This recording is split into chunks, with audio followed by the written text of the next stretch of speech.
Hey folks, Photo Tristan here, and let's talk a little bit about the Apple Watch, which was just formally and officially announced yesterday by Apple. Am I going to get one? Are you going to get one? Which model will you get?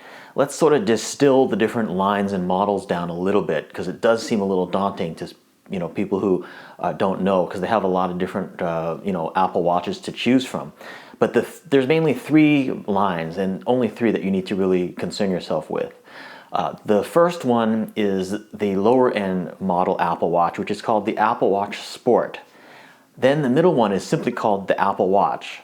And then the high end version is called the Apple Watch Edition.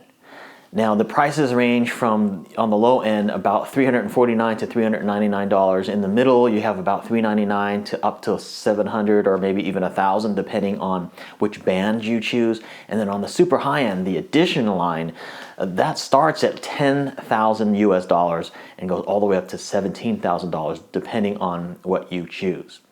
Now personally, I don't think it's worth it to spend a lot of money on the Apple Watch, mainly because there's not a whole lot of difference in terms of functionality between the low-end version and the high-end version.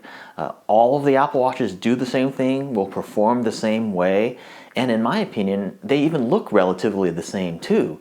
So if you see somebody with an Apple Watch with the Sport Edition, the lower-end version, for about $350 to $400 versus the $17,000 Apple Watch, yeah, the $17,000 one is going to be gold, but other than that, it's not going to look that much different. I mean, they all look cool to me. And also, the band that you choose is going to change the look more, I think, than the actual case of the watch.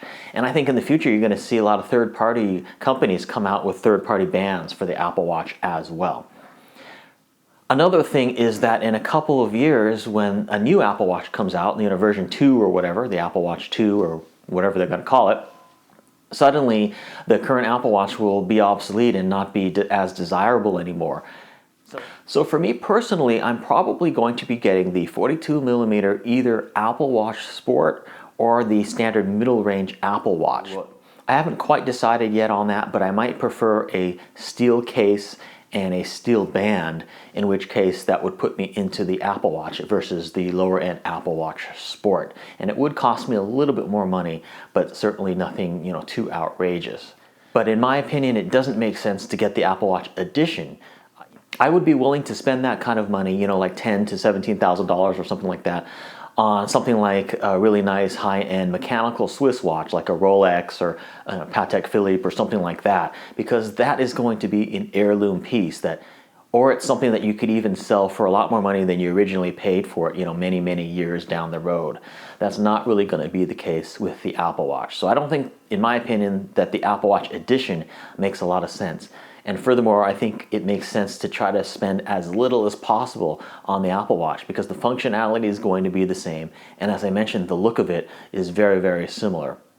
So I actually think the Apple Watch Sport, for its intended purposes, will serve just fine. And if you do want to get, a slightly nicer band or nicer case, you could look into the Apple Watch line. However, I do definitely agree with those that are saying that the Apple Watch Edition pricing is a little bit outrageous for a piece of technology that I think will probably be obsolete in just a couple of years anyway. It certainly doesn't have the heirloom quality and lastability of a fine Swiss timepiece. What do you think about the Apple Watch? Are you going to get one, and which version will you get? Go ahead and leave a comment below, and I will see you in my next video. Take care, everyone.